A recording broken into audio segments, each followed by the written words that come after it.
บายดีเนาะวันนี้มากินต่ำข้าวปุ้นใส่ปลาหมึกเนาะ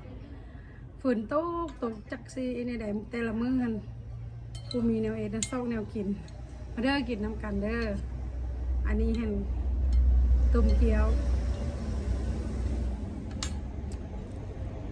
ผักเขาก็มีผักบุ้งกับผักกาดมากินน้ำกัน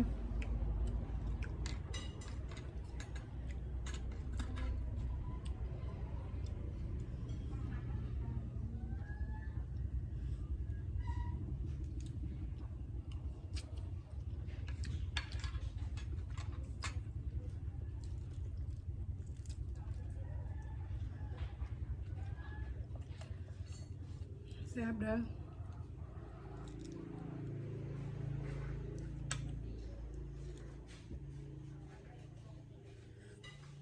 ถูกกับบ่วงบุคักต้องเอามือ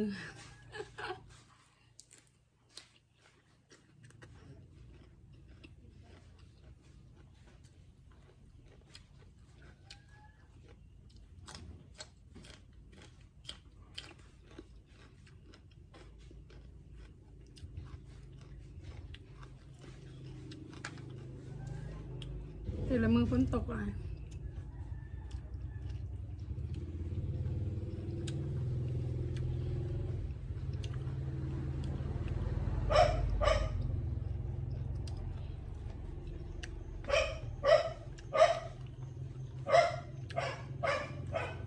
เอามือเอา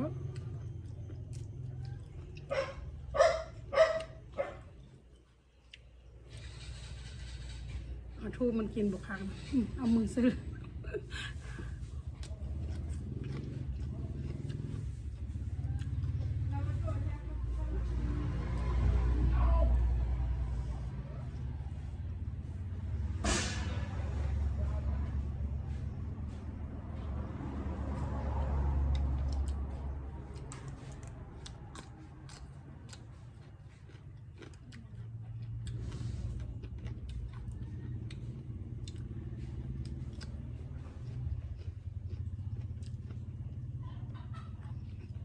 ปลาหมึกตัวง่ายๆคือว่าจะเอาไม้พลูมาคีบมันบกหักเลย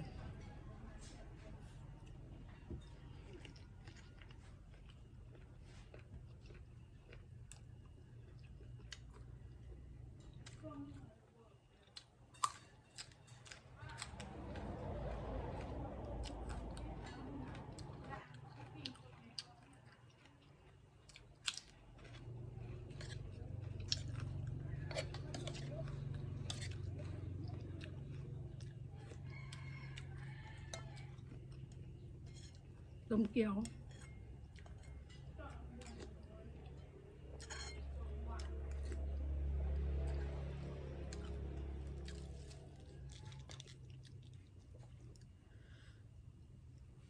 แซ่บ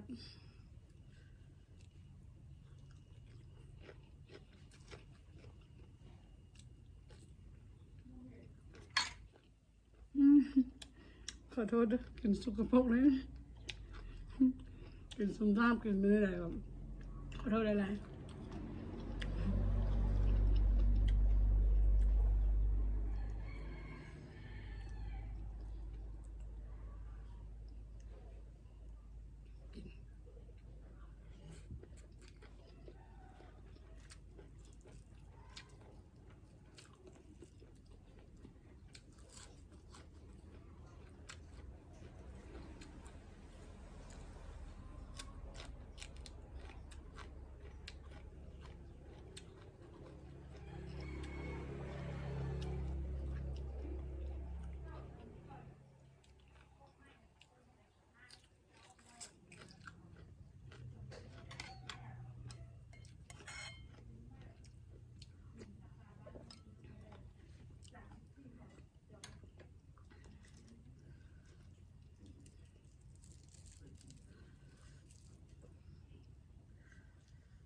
ฝนตกฝนไปใส่กับอะไรตัวเหือน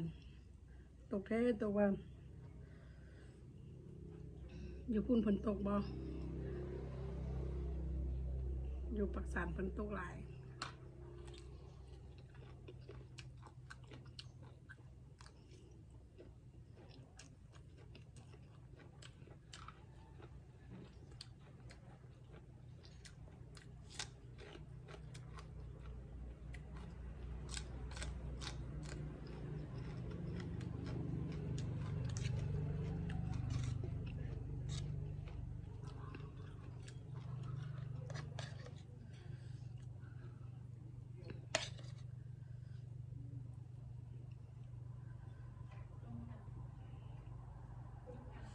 ปลาหมึกเน้นๆเชฟ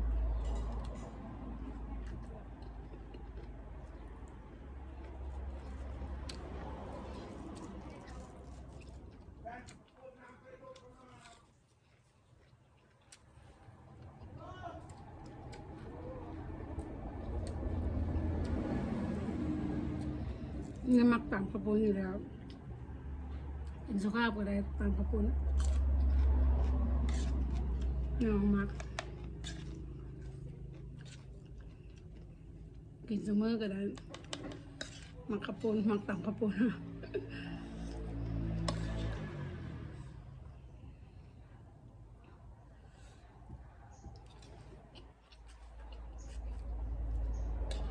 ทำง่าย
เผ็ด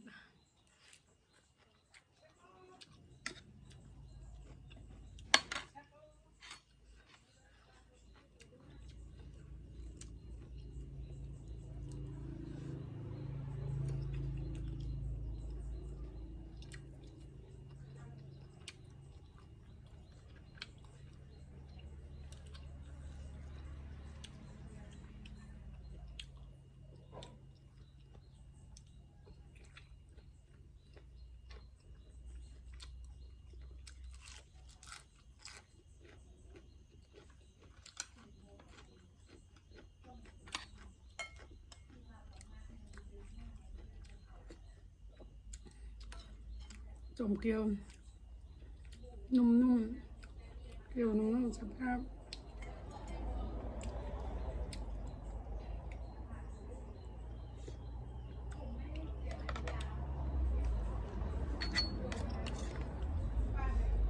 จะนุ่มไปเลย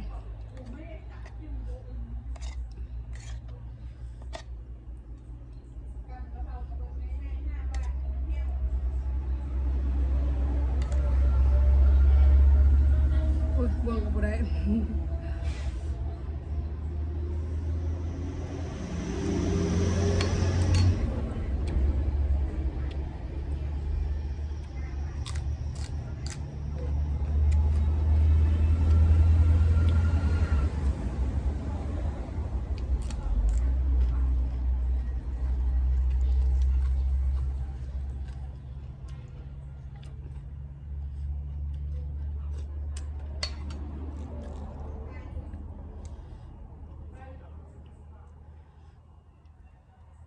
คำใหญ่ๆแน่นๆเลย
หมึกเฟิร์นเลยตัวใหญ่ปลาหมึก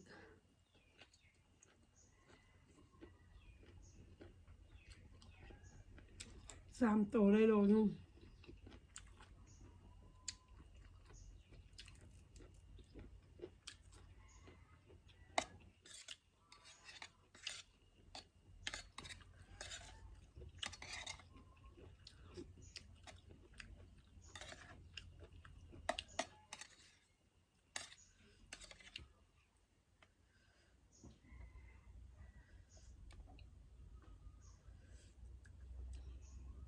จานบางง่ายก็หมดกระปุนแซ่บ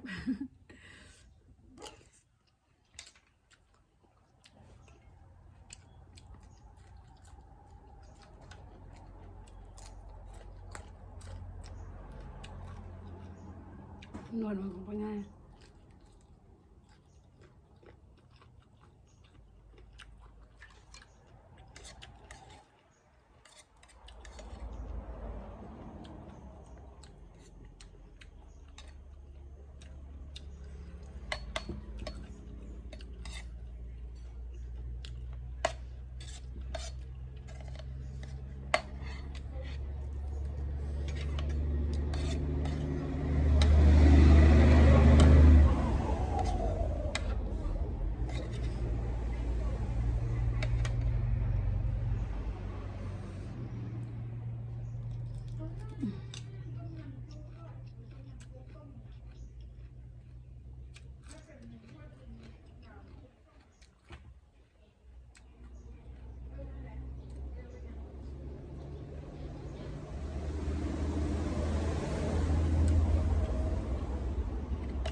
ปลาหมึกกินปลาหมึก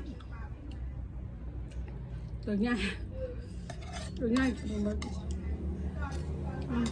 ที่มาจบแล้วนี่เนาะขอบคุณขอบใจที่มาเบิ่งคลิปเฮาอย่าลืมกดไลค์กดแชร์กดติดตามเฮาเด้อตามขอบคุณขอบใจหลายๆสบายดีบ๊ายบาย